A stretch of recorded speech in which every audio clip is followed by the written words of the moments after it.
Bonjour et bienvenue dans cette septième partie de la série de formations gratuites sur WordPress.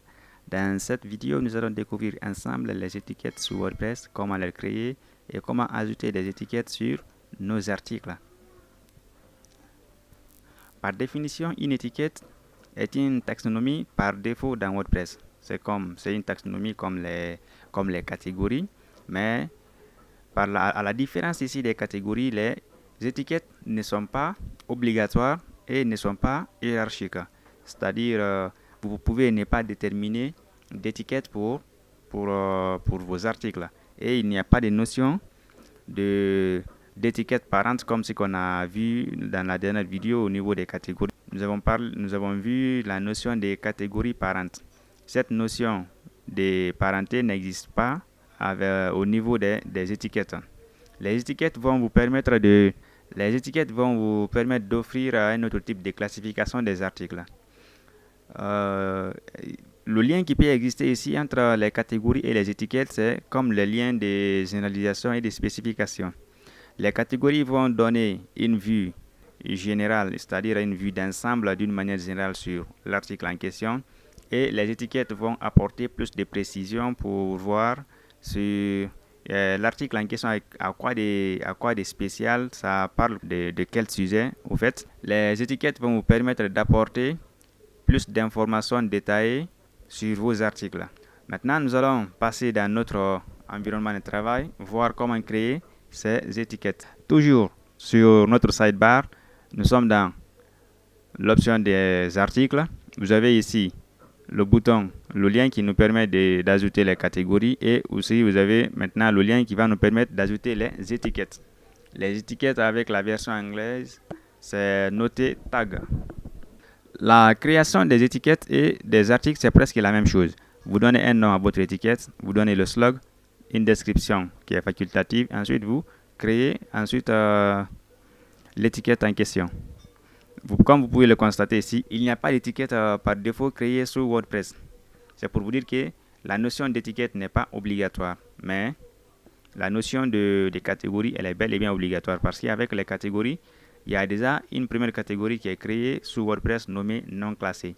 Et comme je vous l'avais dit dans la dernière vidéo, si vous n'attribuez pas des catégories à votre article, automatiquement WordPress, lui, il va ajouter l'article dans la catégorie non classée, cette catégorie par défaut. Maintenant, on va se référer des articles que nous avons et créer certaines étiquettes. On avait créé dans la dernière vidéo un article qui parle sur l'élection présidentielle de 2023 en Guinée. On a ajouté l'article dans la catégorie Guinée et dans la catégorie politique. Donc, on peut donner ici un peu plus de détails sur l'article pour faciliter toujours la classification et la recherche de notre article pour nos visiteurs. Si je prends l'exemple de cet article sur la Guinée, on peut donner ici par exemple une étiquette qui va nous dire si c'est un article qui parle sur le déroulement des élections, ou bien qui parle sur le début des campagnes, ou bien si c'est un article qui parle sur la fin des campagnes électorales. Par exemple, je vais mettre ici début des campagnes pour dire que oui, l'article qui est là parle de la situation politique, mais au début des campagnes électorales. Même chose que pour les catégories, le nom de slug ne doit pas avoir d'espace et ne doit pas avoir de caractères accentués et ne doit pas aussi avoir des caractères spéciaux. Alors, à la place des espaces, vous pouvez ajouter des traits d'union comme ça. Voilà. Ensuite, je clique sur ajouter une nouvelle étiquette. Là, à ce niveau, mon étiquette a été créée. Si je vais créer encore autre étiquette, par exemple, qui concerne un article dont on avait créé sur la typographie, je peux prendre ici l'étiquette historique de l'ORM, parce que ça parle de l'historique, de l'origine de l'ORM au fait, historique de l'ORM. Je vais utiliser le même nom pour le slug. Bien, je vais cliquer sur ajouter une étiquette pour créer mon étiquette. Et voici, mes deux étiquettes ont été créées. Maintenant, je vais revenir au niveau des articles pour étiqueter mes différents articles. Pour mon premier article qui est là, élection présidentielle 2020, je peux faire ici modification rapide. Je peux cliquer sur modification rapide et ajouter l'étiquette sur mon article en question. J'avais défini une étiquette nommée début des élections présidentielles. Je vais mettre début, voilà. Il va m'assister pendant la saisie, début des campagnes. Là, ça concerne cet article-là. Ensuite, je vais cliquer sur mettre à jour. C'est la même chose si vous venez ici au niveau de la modification avancée. Dans l'onglet article, vous pouvez définir ici l'étiquette que vous voulez donner à l'article.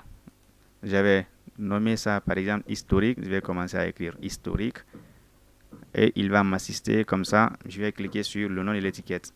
Et cette étiquette maintenant a été ajoutée sur mon article. Tout de même, si vous n'avez pas encore créé d'étiquette pour votre article, vous pouvez définir le nom des étiquettes à partir de là pendant la création de l'article. Si l'étiquette que vous voulez attribuer à l'article en question n'est pas encore créée, alors vous pouvez donner le nom de l'étiquette ici. Par exemple, je vais mettre ici un nom de test. Je vais mettre tout simplement test. Quand vous terminez d'écrire, vous appuyez sur virgule. Comme ça, il va ajouter cette nouvelle étiquette. Si vous voulez encore ajouter d'autres étiquettes, je vais mettre par exemple la test 2, juste pour un exemple. Et ensuite, vous appuyez sur virgule. À chaque fois que vous appuyez sur la touche virgule, cela vous donne la possibilité d'ajouter une autre étiquette. Et ces étiquettes-là, comme les catégories, seront disponibles encore pour d'autres articles que vous allez créer plus tard sur votre site. Je vais faire la mise à jour de mon article. Ensuite, je peux venir sur ma page d'accueil et actualiser ma plateforme, voir les étiquettes qui ont été attribuées à mes différents articles. Voici mon article à l'élection présidentielle 2030 a été étiqueté début des campagnes. Voici l'étiquette qui a été ajoutée dessus. Et l'autre qui est là, lorem ipsum, il est dans la catégorie typographie et il est étiqueté historique de lorem, ensuite test et test 2. Donc, il a aussi ces 3 étiquettes qui sont là.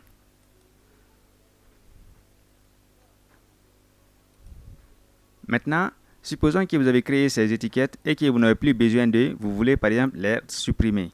Pour cela, vous pouvez très bien revenir au niveau des étiquettes et cliquer sur supprimer l'étiquette que vous voulez supprimer, l'étiquette en question. Par exemple, si je vais supprimer ici l'étiquette test, il me suffit de cliquer sur le bouton supprimer. Et j'ai un avertissement, vous êtes en train de supprimer définitivement ces éléments de votre site. Donc j'ai un seul élément qui est test. Dès que je valide OK, l'élément en question sera supprimé. Ainsi aussi pour les catégories. Les catégories, si j'ai besoin de supprimer une catégorie, il me suffit de cliquer sur supprimer et il va me demander de confirmer. Ensuite, la suppression de la catégorie sera prise en compte. Voilà ce que je voulais vous montrer au niveau des étiquettes. J'espère que la vidéo vous a plu. N'oubliez surtout pas à vous abonner à la chaîne et activer la cloche de notification pour vous permettre de vous former avec ces CMS, acquérir des bonnes bases pour pouvoir créer des vrais sites à l'avenir. Merci, on se reprend très bientôt pour une nouvelle vidéo.